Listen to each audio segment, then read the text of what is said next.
ಇಂದು ರಥವನ್ನು ನೀನು ಓಡಿಸುವಂತಿಲ್ಲ. ನಾನು ನನ್ನ ಸಹೋದರಿಗಾಗಿ ಸಾರಥಿಯಾಗುತ್ತೇನೆ ಇವತ್ತಿಗೆ. ಹಾಗೆ ಆಗಲಿ ರಾಜ. ಹೋಗೋಣವೇ?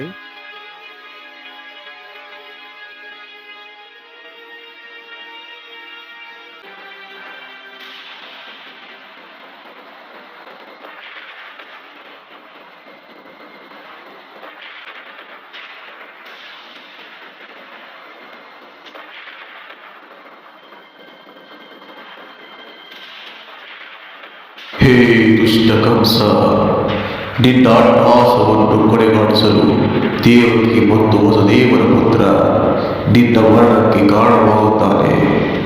ಅವನು ನಿನ್ನ ದೌರ್ಜನ್ಯ ಮತ್ತು ನಿನ್ನನ್ನು ಭೂಮಿಯಿಂದ ಕೊನೆಗಾಣಿಸಿ ಜಗತ್ತನ್ನು ಉತ್ತರಿಸುತ್ತಾನೆ. ದೇವಕಿಯ 8ನೇ ಪುತ್ರ ನಿನ್ನನ್ನು ಕೊಲ್ಲುತ್ತಾನೆ. ದೇವಕಿಯ 8ನೇ ಪುತ್ರ ನಿನ್ನ ಸಾವಿಗೆ ಕಾರಣವಾಗುತ್ತಾನೆ. ಅವನು ನಿನ್ನ ಅಟ್ಟಹಾಸವನ್ನು ಕೊನೆಗಾಣಿಸುತ್ತಾನೆ. ನಿನ್ನ ಸಾವಿಗೆ ಕಾರಣವಾಗುತ್ತಾನೆ. ನಿನ್ನ ಸಾವಿಗೆ ಕಾರಣವಾಗುತ್ತಾನೆ.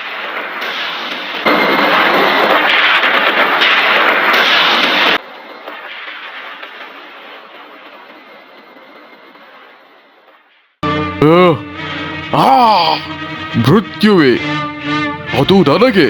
ದೇವಕಿಯ 8ನೇ ಪುತ್ರ ನನ್ನನ್ನು ಕೊಲ್ಲುವನೆ.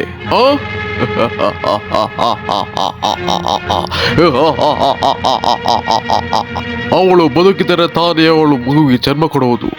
ಆ ಮಗು ನನ್ನನ್ನು ಕೊಲ್ಲುವುದು. ಕಂಸ, ನಿಮ್ಮನ್ನು ಬದುಕಲು ನಾನು ಬಿಡುವುದಿಲ್ಲ ವಾಸುದೇವ. ನೀನು ಏನು ಮಾಡುತ್ತಿರುವೆ ಕಂಸ? ನಿನಗೆ ಮತಿಭ್ರಮಣೆಯಾಗಿದೆಯೇ? ಕಂಸನನ್ನು ಕೊಲ್ಲವನ್ನು ಈ ಜಗತ್ತಿನಲ್ಲಿ ಯಾರು ಹುಟ್ಟಿರಬಾರದು. ರಾಜಕಂಸ, ಯೋಚಿಸಿ. ನೀವು ಮಧುರೆಯ ಆಗಲಿರುವ ಮಹಾರಾಜ. ದೇವಕಿ 8ನೇ ಪುತ್ರ ನಿಮ್ಮನ್ನು ಕೊಲ್ಲುತ್ತಾನೆ. ಆದರೆ ದೇವಕಿ ಅಲ್ಲವಲ್ಲ. ಅದಕ್ಕಾಗಿ ನೀವು ದೇವಕಿಯನ್ನು ಹೇಗೆ ಕೊಲ್ಲುವಿರಿ? ನನ್ನ ಮಾತನ್ನು ಕೇಳಿ. ನಾನು ನಿಮಗೆ ಭಾಷೆಯನ್ನು ಕೊಡುತ್ತಿದ್ದೇನೆ. ದೇವಕಿ ಮಗುವಿಗೆ ಜನ್ಮವನ್ನು ಕೊಡುತ್ತಿದ್ದಂತೆ ನಾನು ನಿಮಗೆ ಒಪ್ಪಿಸುತ್ತೇನೆ. ದಯವಿಟ್ಟು ಅವಳನ್ನು ಬಿಟ್ಟು ಬಿಡಿ. ನಿನ್ನ ಭಾಷೆಯನ್ನು ಉಳಿಸಿಕೊಳ್ಳುತ್ತಾರೆ ಏನು ಮಾಡುವೆ? ಈ ಸೃಷ್ಟಿಯ ಆಧಾರವಾಗಿ ವಾಸುದೇವ ಎಂಬ ನಾನು ಮಾತನ್ನು ತಪ್ಪಿದ್ದಲ್ಲಿ ನನ್ನ ಪ್ರಾಣವನ್ನು ಅರ್ಪಿಸುತ್ತೇನೆ. ಸರಿ, ಆಯಿತು. ನಾನು ನನ್ನ ಸಹೋದರನ ಕೊಂದು ಕೊಲೆಗಾರನಾಗುವುದಿಲ್ಲ. ಎಲ್ಲಿಯವರೆಗೂ ನಾನು ನಿನ್ನ 8ನೇ ಪುತ್ರವನ್ನು ಕೊಲ್ಲುವುದಿಲ್ಲವೋ ಅಲ್ಲಿಯವರೆಗೂ ದೇವಕಿ ಮತ್ತು ವಾಸುದೇವ ಬಂದಿಗಳಾಗಿರಬೇಕು.